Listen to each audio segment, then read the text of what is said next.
Hey, everybody, welcome back to Gardens, the Untold Story. I'm your host, Ken Somerville, my co host, the invisible gardener, Andy Lopez. And we're covering Andy's book, Don't Panic, It's Organic. Today's chapter is on Brix. What is it and how is it important? And it is very important to understand this because this is something you can use to test your gardening and how healthy your crops are. Whether you're in a garden, whether you're out in a wheat field, you can use this methodology to check to see the complex sugars. And the more complex the sugars, the higher the Brix, the healthier your crop. So, Andy, you wrote this chapter, brother. So take it away. Tell me all about Brix. So the relationship, what people have to understand is really very easy too, is that the higher the Brix, yes, it relates to sugar, but those in the know, right? Those people like myself and you and other gardeners and other people in the business for a long, long time come to realize that what it also means is trace minerals. The more trace minerals are available. And when I started doing this a long, long time ago, I was fortunate that I was following in the footsteps of Rudolf Steiner, biodynamics, learning from the Rodale Institute. So these people are way ahead in terms of organic gardening and what you do. There's a whole bunch of stuff that I learned, and so I learned really, really fast that the Brix, what it really means is that the higher the Brix, the more trace minerals, the more, and it doesn't mean it's the amount of trace minerals. So it's a little bit confusing because it took me a while to learn it. But just say you have a lot of calcium, right? Something's just all calcium. Well, it's going to have a fairly high Brix level because it has so much calcium in it. So it doesn't necessarily mean the combination of different trace minerals. So, but normally the way it works is the higher the Brix level, the more combination of trace minerals you get. And one of the reasons why I know that this is so, because I read a book about another professor was talking about the very same thing about Brix. Because he said, I can pump this plant with calcium and raise the Brix level, or I can pump this plant with phosphorus or iron or magnesium and raise the Brix level. Because it's just a refractometer that measures the amount of refraction. And so if you have a lot of whatever it is, it's going to refract. And but the way it really turns out in nature is because remember, nature does not do just, okay, you need 10 pounds of calcium. Here you go. Right? Yeah. No, it's like, here you go. This is the complete blend. Go for it. Right? Right? Yeah. So this guy wrote a book of a professor, really cool. I almost remember his name because he also did a couple other. Phil Callahan, C-A-L. Okay. Yeah. You ever heard of Phil Callahan? I have heard of Phil Callahan, yes. Cool. So he's a really cool scientist person. He wrote Tuning into Nature was my favorite one. Another book called Towers of Power. So I can tell you about all those books or anything because they have to do with frequency, with energy. It's kind of really cool. So anyway, he said, because he wrote down about the Brix is that these are all a blend. It's all a blend. And he gave it a name because he said in the refractometer, when you're reading the refractometer, if you've never looked at a refractometer before, basically there's a two levels of it. The one part of it is white and the bottom part is black. And it's got like a little ladder going out the middle with numbers on them.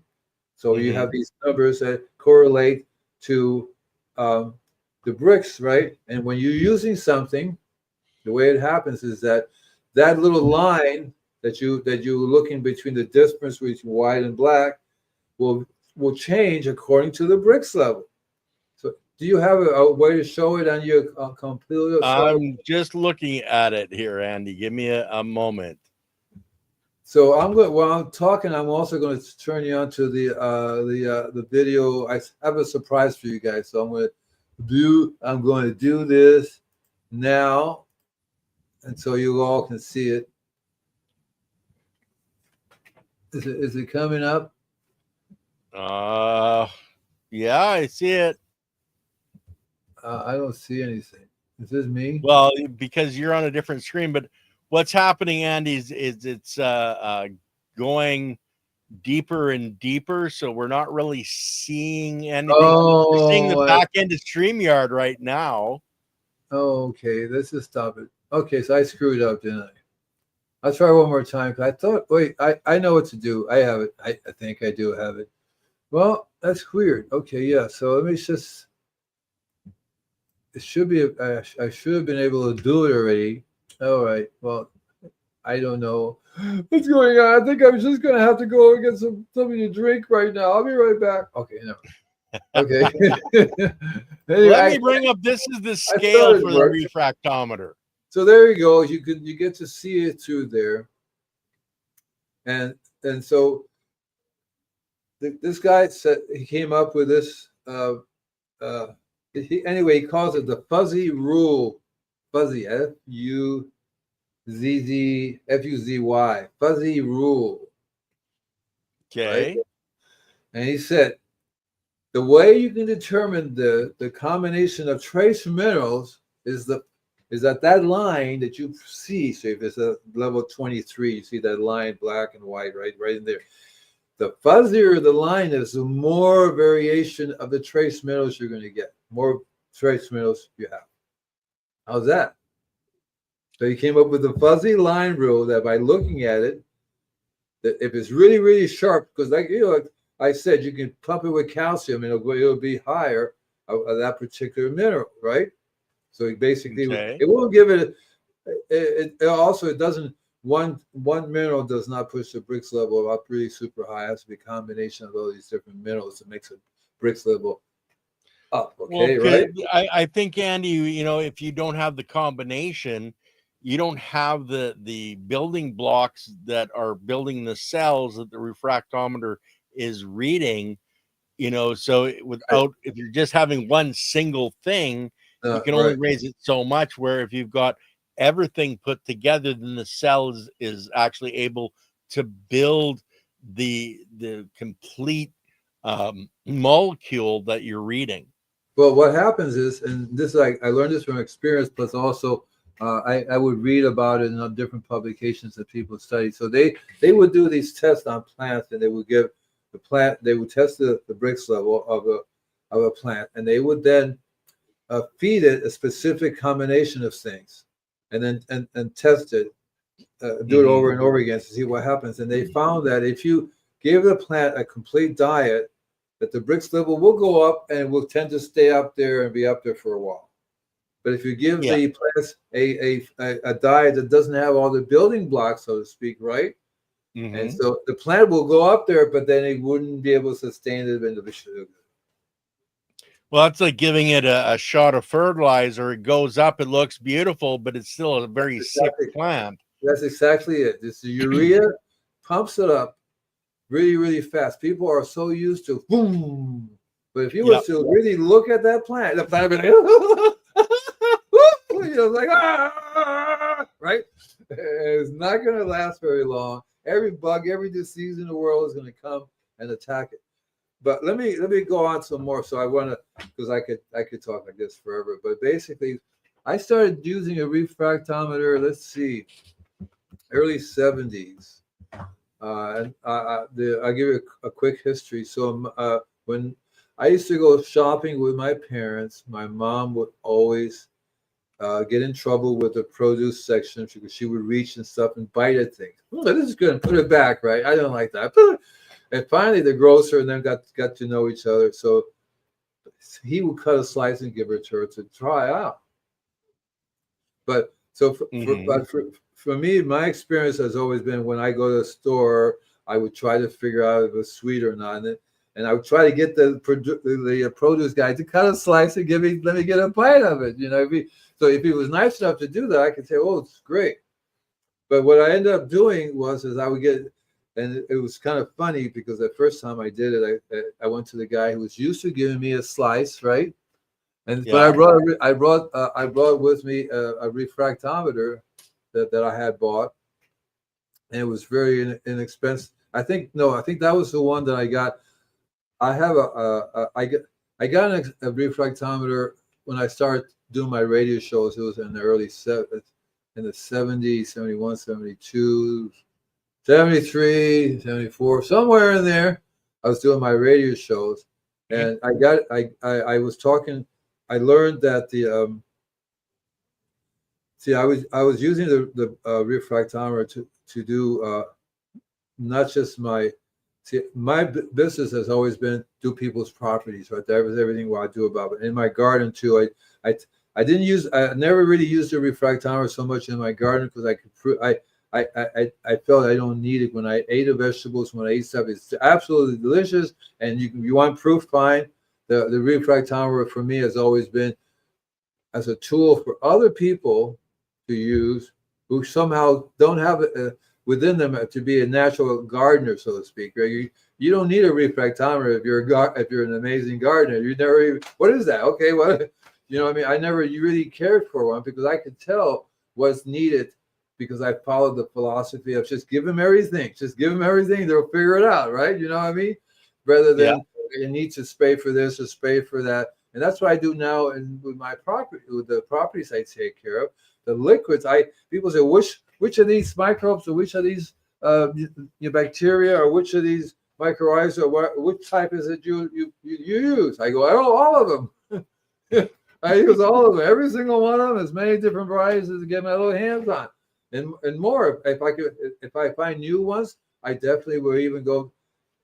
Oh, are you showing me something? There's something there. Is that you right there? Yeah, I just I was bringing up if you guys we've had Blue Sky Biochar on, and this is a chart.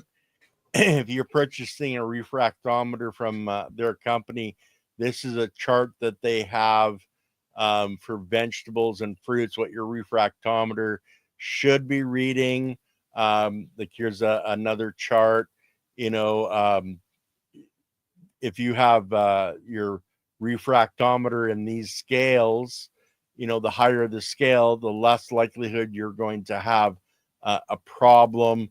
But he sells a full kit that has a 5-bladed scissors, the refractometer, a crusher, you know, the whole 9 yards for taking your samples. And then he's giving you the chart to show you what's going on. But that's Blue Sky Biochar, and we talk a lot about him, and we talk a lot about this water filter for filtering your city water.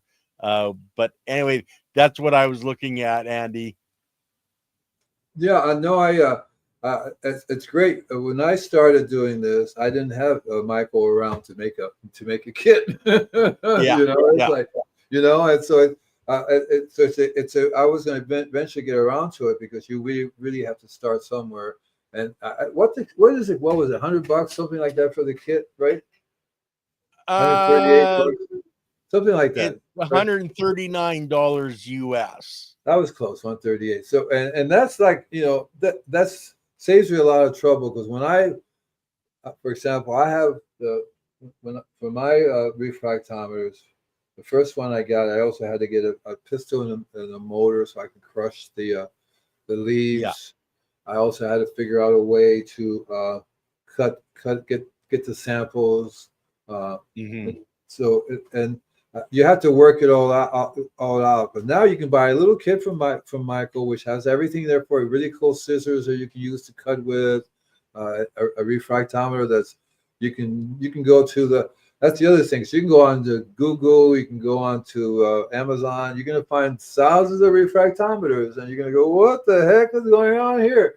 Because people use refractometers for beer making, right? For Yeah. wine making, blood testing, refractometer. You can spend $1 million on a refractometer for the stars because that's how astrologers can tell the composition of the planets and Well, and stars. so guys, I want to let's get specific here because this is a refractometer for checking sugar, Right, and right. you know Up to there's a lot of 32. different refractometers that check different things. Right. If you're buying one, make sure you're getting one, you know, for farming, for gardening, and that's why we recommend And we don't make any money from Michael, guys. I do. Just to let you know. Well, maybe Andy does, but I don't. The channel doesn't. But we recommend his setup because it is complete. It does have the scissors. It has the press. Where You don't Andy have was to saying he worry had to about buy a mortar and pestle. right. You don't have to worry about picking the right type of refractometer Yeah. because there's so many different.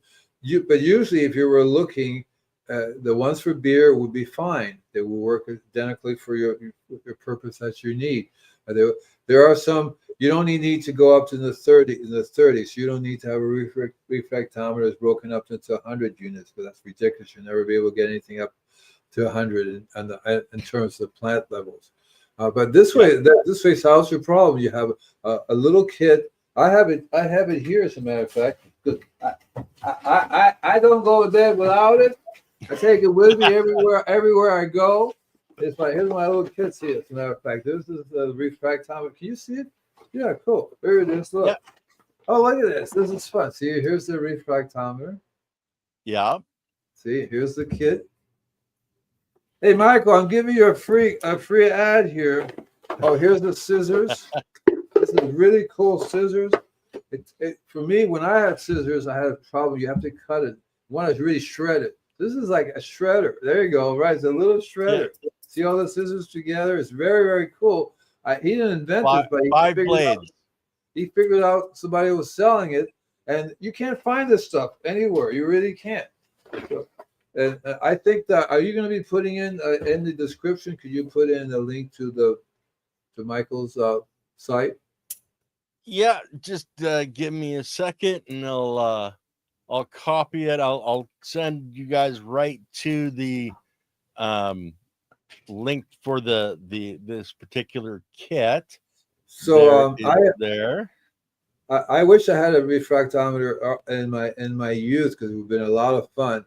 But when I started doing this, I expanded it to do readings. Brix, everything that grows has a Brix level. Everything that grows has a Brix level. So I started doing Brix reading on roses, for example. I started doing them down the lawn. I would do it on trees. I have a little diary. I did it as this tree, and this is the Brix level of it. And throughout the year, I learned that the Brix level changes according to the time of year and what's going on. So that's a little tricky too. Same thing with fruit trees. They may be throughout the year, their Brix level is going to go in a particular cycle.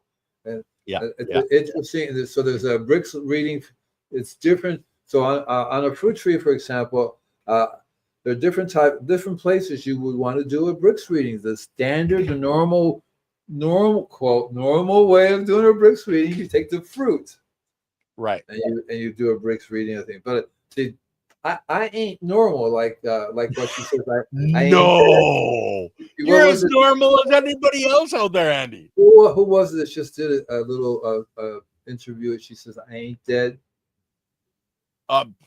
No idea. Oh yeah, Silly knows who. She knows everything. Hey, Silly, you know who it is. She sings. She's a country singer.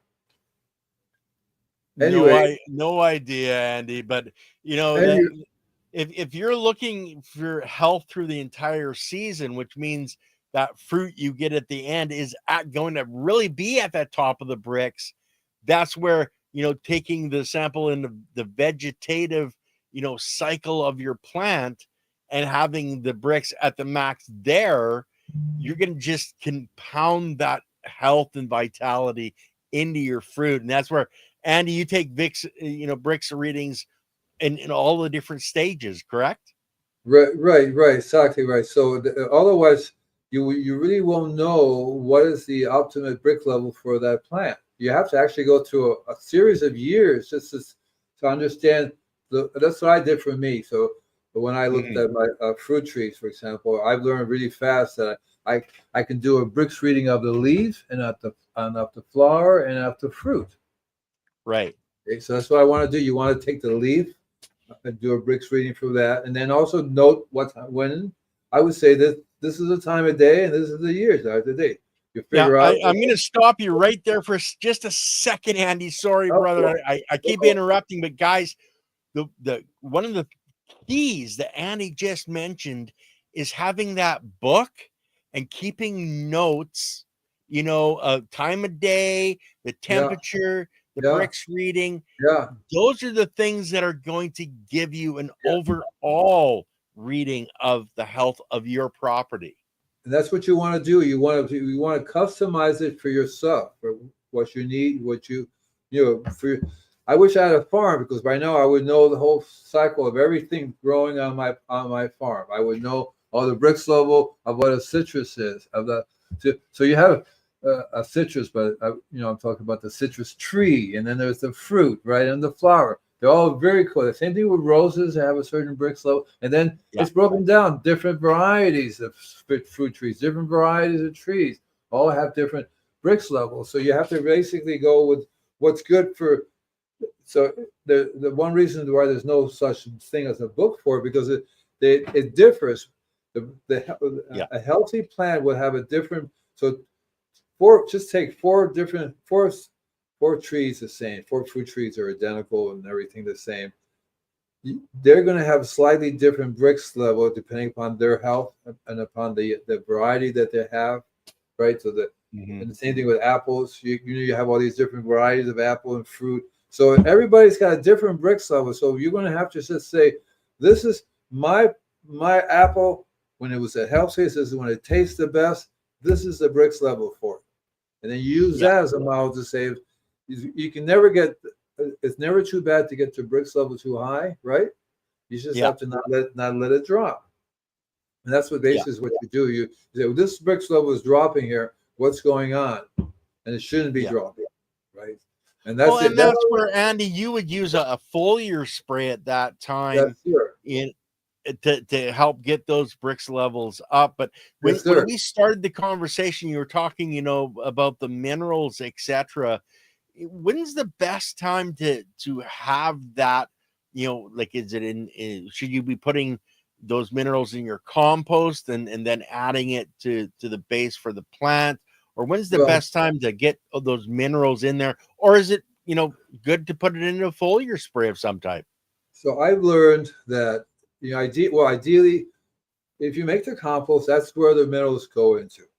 You do it in a trace mineral fashion, because if you can overdo it, so you want to be able to set up a system that everything you're bringing in it's an assortment of the widest range of trace minerals and the widest range of biology. Let them go at it, right? That's something you have to do all the time. But in terms of taking care of your plants and what's going on with them, in order to be able to control that, and you're saying my Brix level is dropping, you're not going to go, I'm going to put some compost down, because that will take a while for the compost and everything to work. That's where the spraying comes in. You foliar feed them, and you give them what they want, because you don't say, hang on, the food is coming. That is not going to work. And that's why it's like your kids, man. When they're hungry, baby, they're hungry now. And that's how I got started in people's properties, because I know that the plants need that food right now. They want to eat right now. So it has to become instant. It has to go into the vine. The best way is foliar. Now, foliar is just only one aspect, because a tree, for example, it goes through the bark as well, and it goes through the root system as well. So foliar just means the leaves, right? Yeah. Well, if you're not spraying the stalk, you're only spraying the leaves, you're doing half the job. Say that again.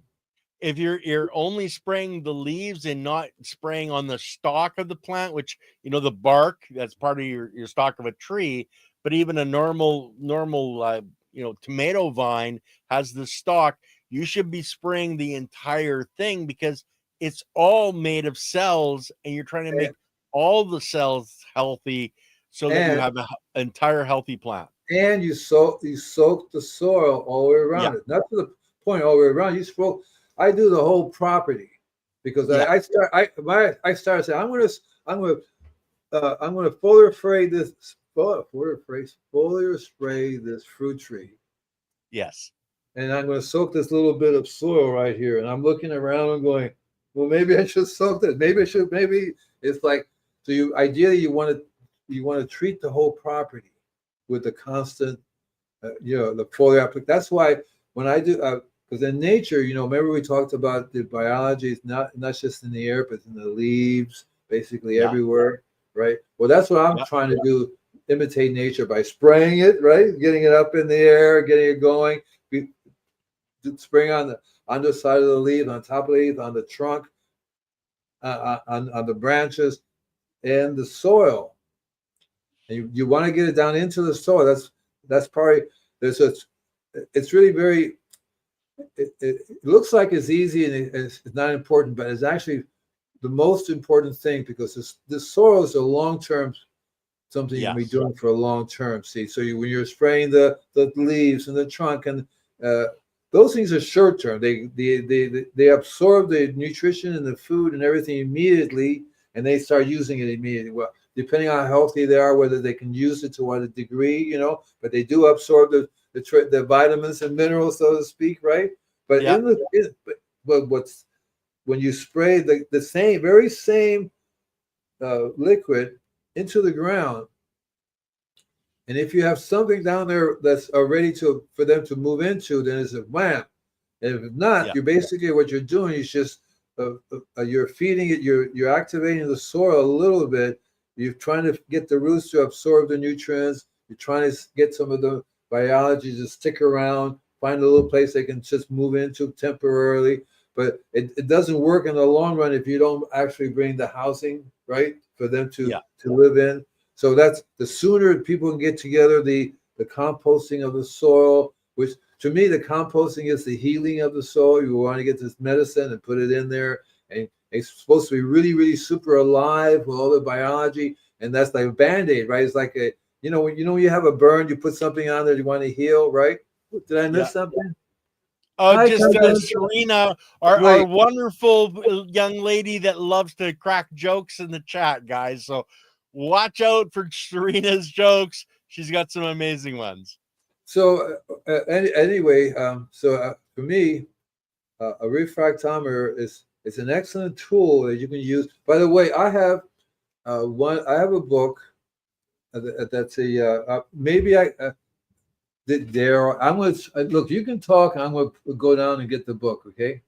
Okay, and guys, the way you can get this book that Andy's talking about, and you can get, don't panic, it's organic, because Andy will send it to you on a PDF, is to go to theinvisiblegardener.com and sign up for Andy's newsletter, and he will send you a whole bunch of different books. And he's got one that he's looking up for the refractometer that one of his friends has written, sent to him, and it has allowed him to send it to you for absolutely free to give you an idea of, when you're using your refractometer, the scales, etc., and what is what and who is who.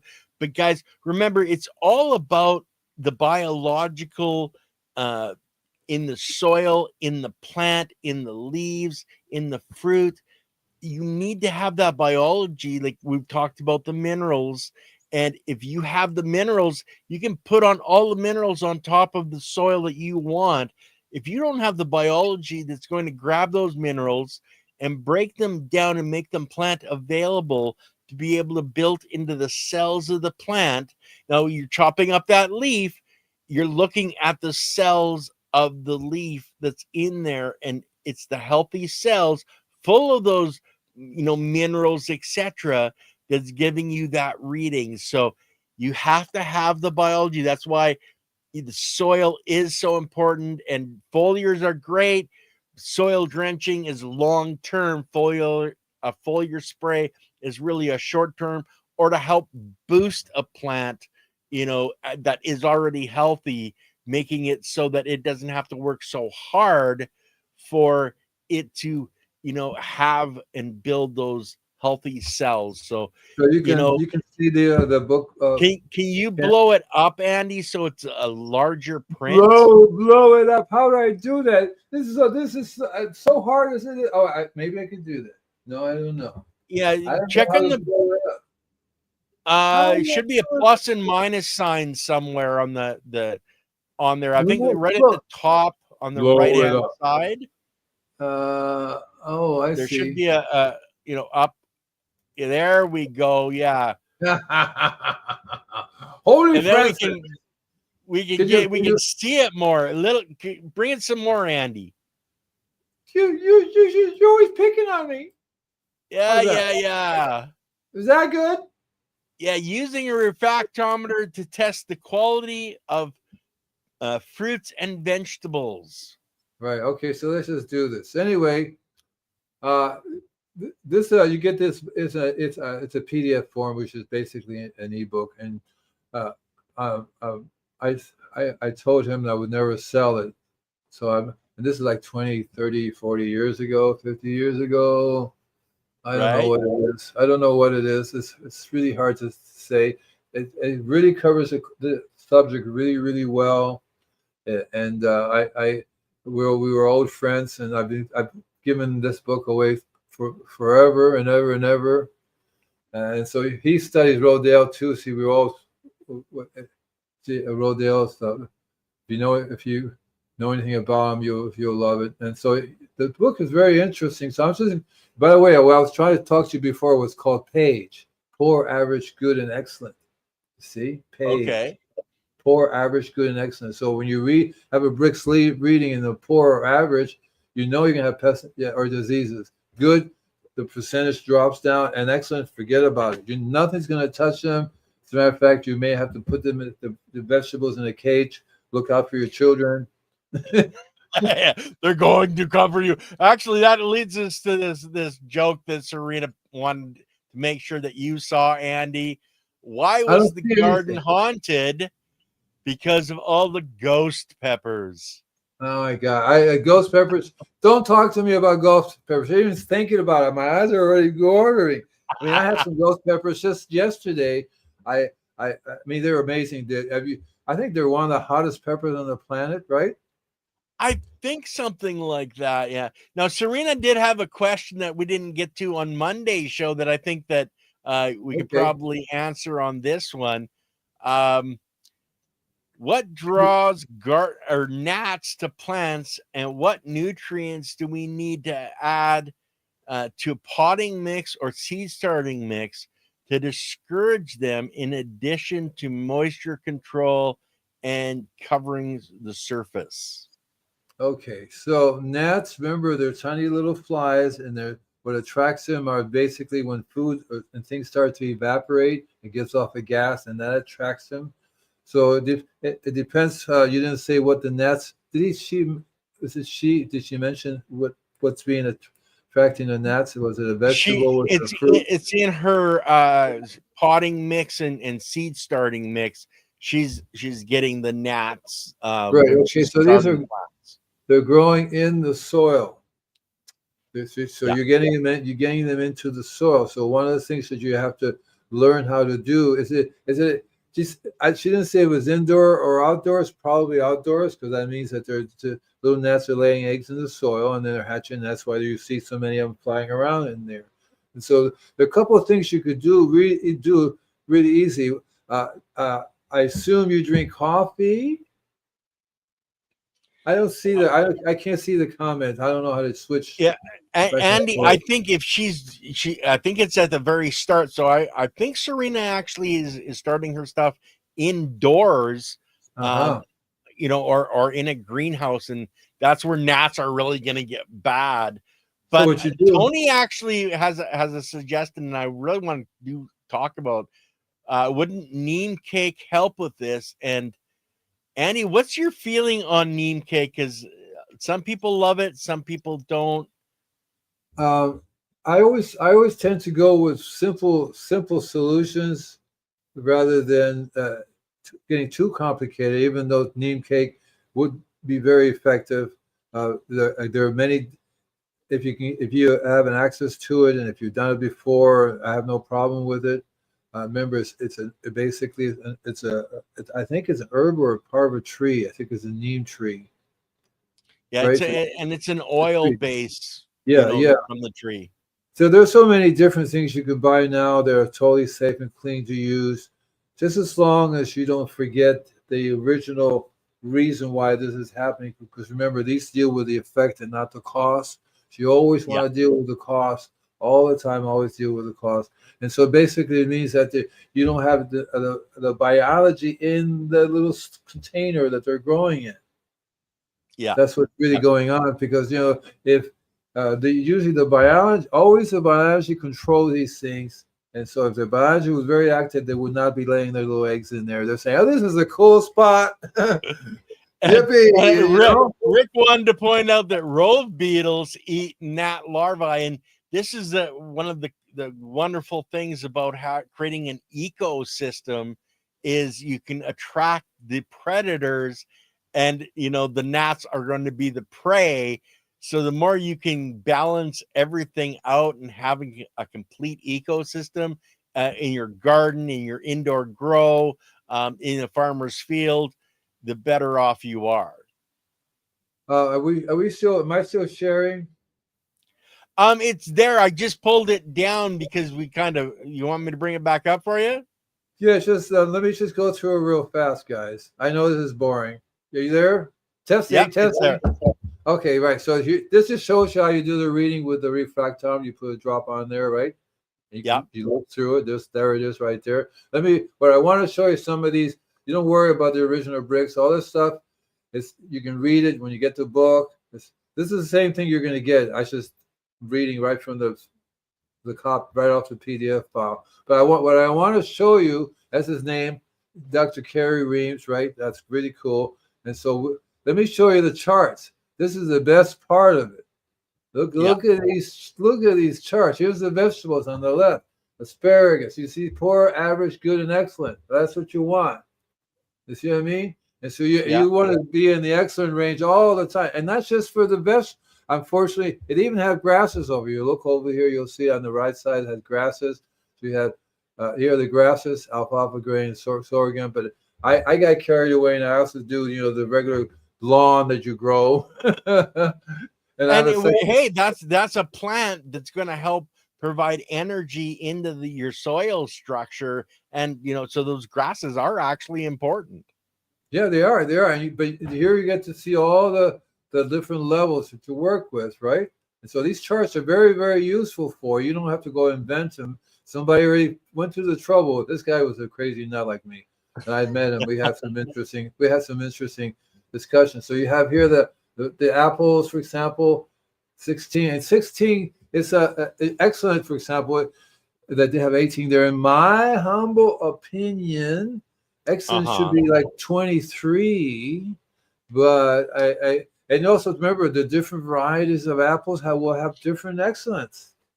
Yes. So all I can say is my apples were 23, and that was okay. Now, how about crab apples, which are very sour? Yeah, right. The Brix level is going to be pretty low on something that's sour, isn't it?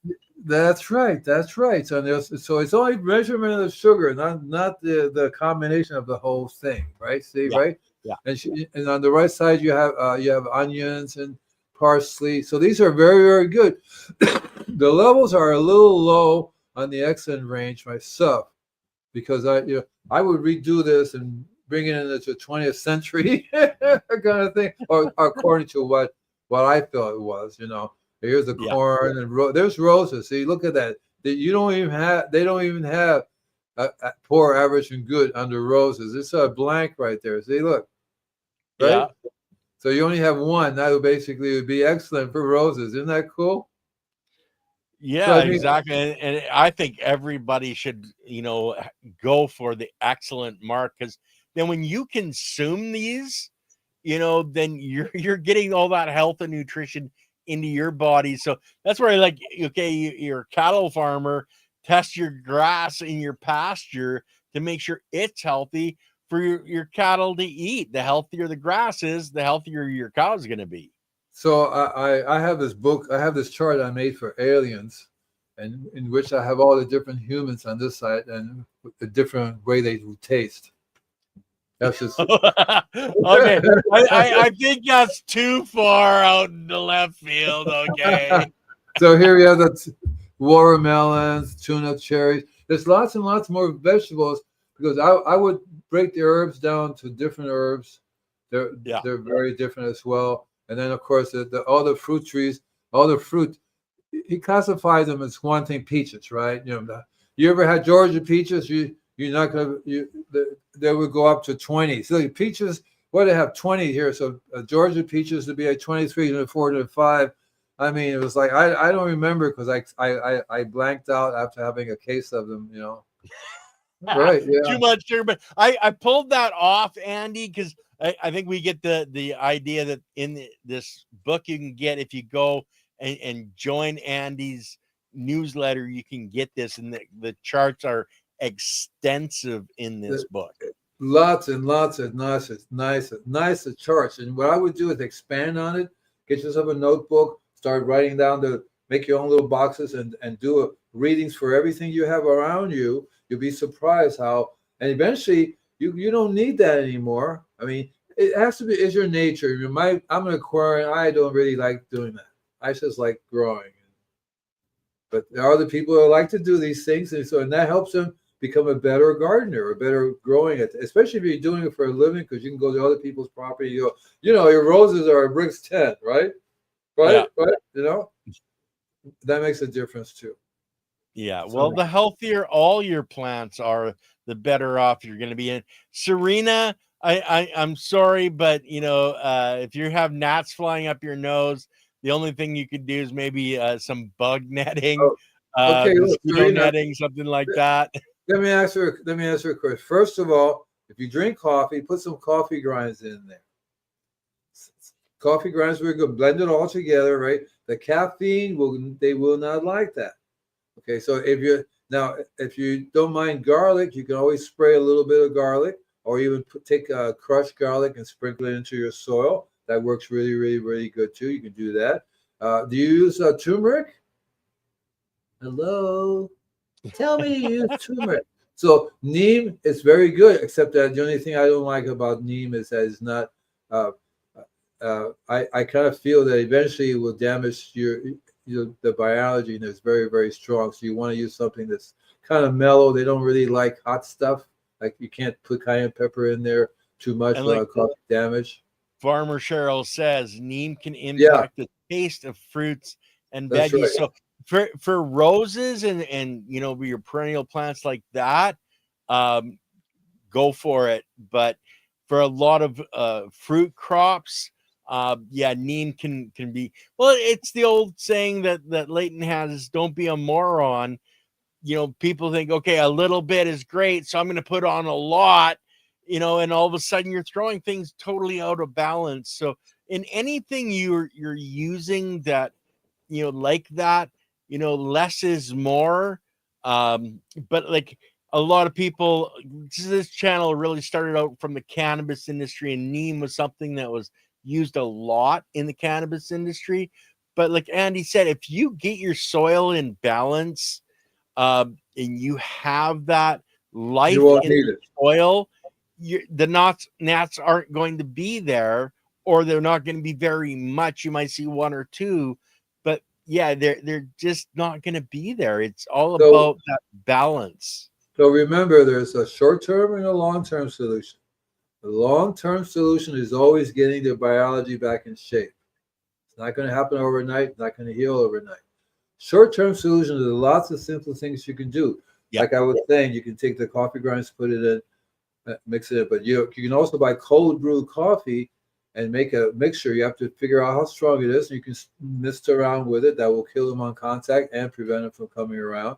The same thing with the garlic. You make a tablespoon of liquid garlic and put it in there and spray. There are lots of things you could spray that are very simple, very clean, that won't harm the biology. As a matter of fact, that's what you spray. Make some compost tea and spray the heck out of the place with compost tea. Bada bing, bada boom. You won't have the gnats, and you bring the biology up. And what Rick says here is perfectly, in line with really having that diversity. Is plant them flowers, and beneficial bugs will come. Yes, 100%. I also say play the right music, and they will come. Hey, they'll start dancing. Dun, dun, dun, dun, dun, dun, dun, dun, dun, dun, dun, dun. And if you play Celine Dion, everything will leave. Sorry. I would get the kit from Michael, or you're gonna have to go out and figure out yourself, because you're gonna have to buy all these separate things separately. So I would do Yeah. that. It's not. I really don't know of too many other people selling these kits that took the time to make a kit, so that's kind of cool. And once you start doing that, start a diary. Call it. I have one called "Me and My Refractometer." That's right. Cool. I did. Cool. I did a whole. I'm still doing a radio show on talk show called "Me and My Refractometer," and people come on and they explain how they use a refractometer in their life or in their business, Yeah. in Yeah. their garden. And the more you get, it's like cooking. You get better and better at it, and you use these tools to guide you in the right direction. Because Yes. I would do it on a regular basis. Check your plants, check your vegetables. But after a while, I stopped doing it because it's like process I know works. So why keep checking on it?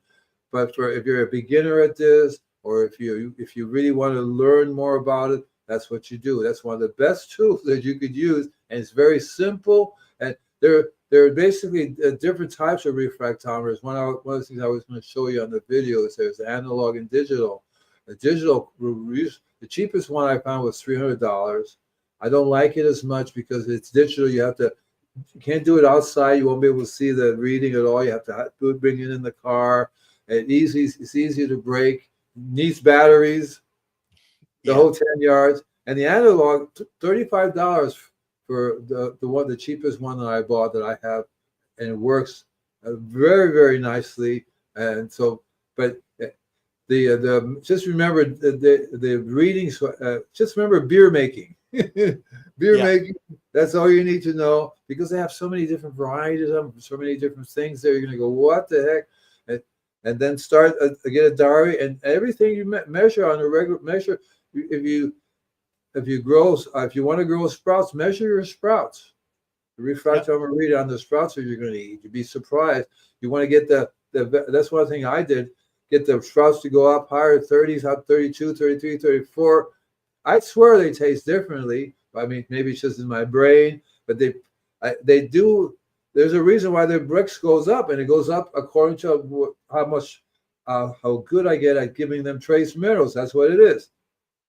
You get to be really good. One of the things I know works really well. I know we talked about rice, and you make a liquid from the rice, but the bacteria in there also encourages the trace minerals to flow. Because remember, calcium is very, very important in the process of getting the trace minerals out. Yeah, the lactic acid bacteria from the rice water. But Serena has a couple more questions. I'm not sure we can help too much on them, but something is eating holes in my radish leaves and ate all the leaves except vines of my turnips. What nutrients do I need to add to the soil to prevent this? And I don't know if there's really anything specific that you can add other than having all of the different trace minerals and having an abundance of biology. Andy, you have something that you think that would work perfect? I just said it just 5 seconds ago. I think I said it. What did I say? Huh? What did I say? The lactic acid bacteria, the rice water. Come on, a little more, a little more. The calcium in the rice water. There you go. Holy cow! I pulled it up. Yeah, man. That is exactly the thing to do, because then you just make sure that when you do the calcium that you have a like C90 with it. Usually you're gonna have you can use any type of high quality salt, Celtic salt. There's pink Himalayan salt. There's Arctic salt. I mean, I like Arctic salt. And the salt I buy from North Korea is really amazing.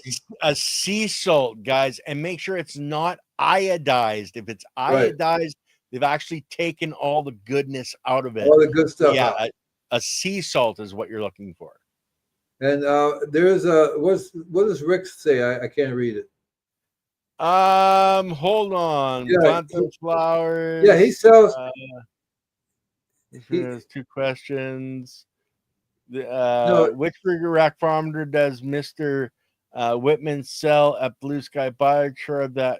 That's I think that one. You're right. So that one is a good quality. The one I bought. I have 3 refractometers. One's $35. One's about 100 and something, and then the other one's 200. So the $35 works. They all work the same, except that they're better built, different quality. So Michael's here is a really good quality one, a little bit bigger. You can see Yeah, it's that AIC something. I can't see the rest of it. it's a little bit bigger than the $35 one, a little bit better built. Yeah, quality one. See, what's the brand name on that one, Andy? Since you've got it in your hand. Well, I don't know. I can't see anything. Let me see it here. Let me see. Where's the brand name? It won't tell me. Tell me the brand name. Tell me the brand name. Oh, sorry. I'm fine. I'm fine. No, I don't see the brand name anywhere. It should be a brand name. No, I don't see it. I think it maybe Michael gets them without the brand name. Okay, because in his image, it's AI. It looks like either a C or a D. So yeah, I can't tell. I don't see a brand name written anywhere on here. But okay, it's a good quality one. It doesn't really matter. But if you want to, you can always buy a couple of different type of refractometers. You know, different companies have different ones, and some are easier to use than the other ones. And it's always good to have several of them around to use. You know. Yeah. And remember, you can go ahead. Go ahead, boss. Well, I'm just reading his description on his page, and what's included: a refractometer that automatically adjusts for temperature. Right, and that's one of the things that we talked about earlier. Right. My $35 one does not.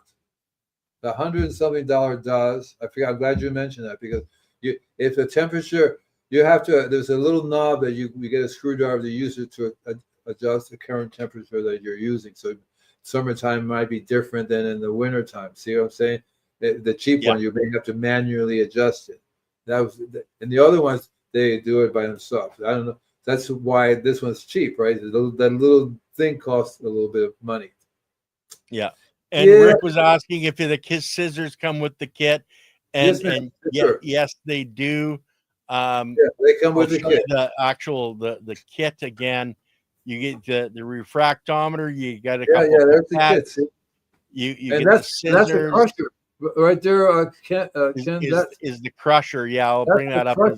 That is so cool, because I had to come up with so many different ways to crush. He came up with one. I think he had it built. And you put the plant in there, and you literally crush it, and it comes out the other end, and that's what you use to do the reading with. I wish he was around when I did this, because I would go to a store, try to buy anything, like a garlic crusher, or right. That's why I got a motor and a pistol. I would put it in the motor and try to crush it down, grind it down a little bit.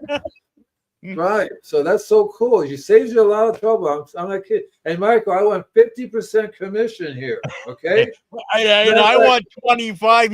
Michael can only take 25%. Michael gets 25. Yeah. So Serena does have another question, Andy, for you. I have an overabundance of earwigs, and some are coming in the house. What should I plant to draw predators to get them under control? Well, I would plant citronella. That would get them under control really fast. Or you can do chocolate geraniums, which has a very unusual scent as well. But I don't know where you live at, but I think you can have citronella in containers. Or maybe where's she? What part of California? No. I think she's in the Midwest. And the thing is that citronella you can bring in for the winter, and grow it in your house. And then put it out in the spring. Yeah, and I think citronella helps with mosquitoes as well, right? Yeah. What I would do is you take a couple of leaves, make a tea out of it, and make a spray. So if that will combat the gnats as well. You can go out and spray the place, because the citronella will kill them and repel them. So there you have a source. You get it from the plant themselves, and then make a tea and spray it. Yeah. You can even put it in the bath and take a bath. Oklahoma, right? So I would make it.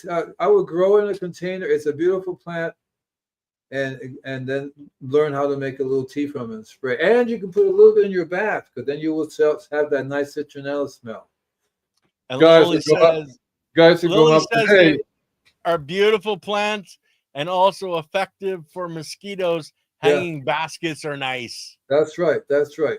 And remember, take a cutting every once in a while, make a tea, spray it around the house, spray with where you have the gnats, mosquitoes.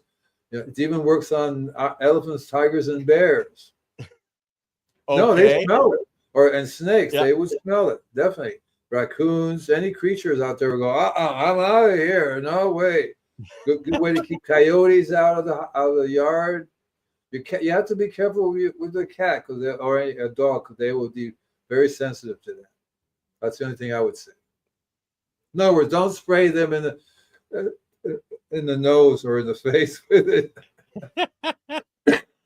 That's And another. Lily says, because you mentioned the chocolate basil, and she says it's nice and tasty. So there you go. There's a food supplement for your salad. Chocolate basil. I don't think I said chocolate basil. I said chocolate geranium. Okay. Now, chocolate basil there is a chocolate basil. Basically, it's called like that because it's kind of brownish instead of green. It's a chocolate cover. Okay. It's a chocolate cover. It has a really cool scent and it's very thick. Cool. It's like Mexican oregano. So Okay. Mexican oregano they have these they look like succulents, but Okay. you Cool. touch them, that's oregano.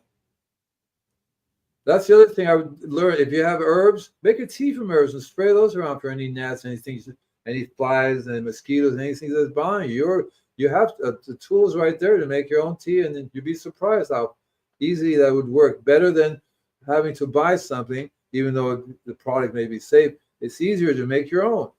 How would you make it into a tea? Just put the leaf in water and let it sit there, or how Right, would you right. do that, Andy?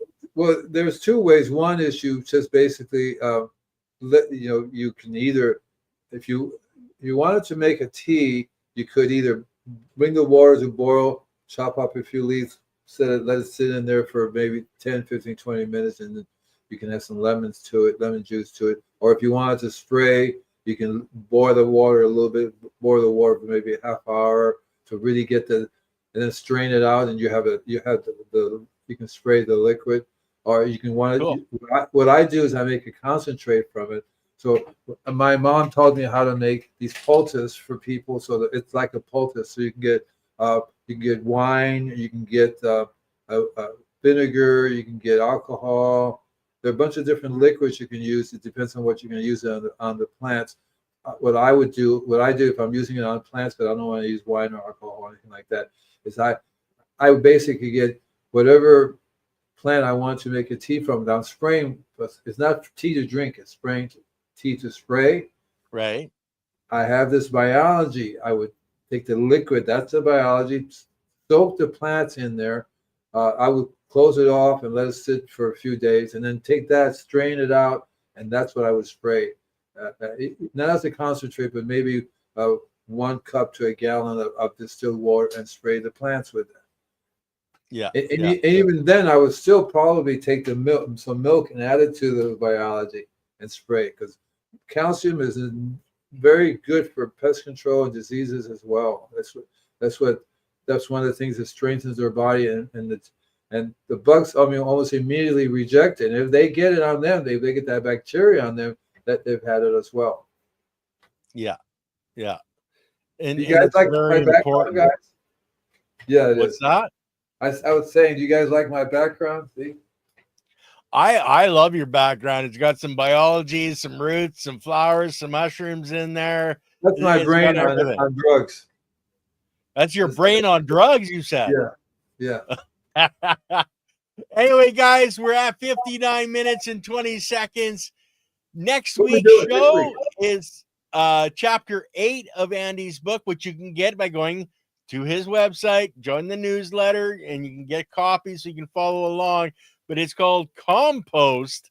So next week is going to be all about Andy's making compost, guys. So Who knows what love that you is? all. Right? Who knows What's what that that, is? Andy? Who knows what that is? Yeah, it's a Anybody knows? mystery. Anybody know what compost is? Hey, you guys? No, nobody here. Bye. All right, guys, we will see you hopefully tomorrow. The young ladies are going to be Yes, I back did. on Not a question. Chiropractic is Sexy.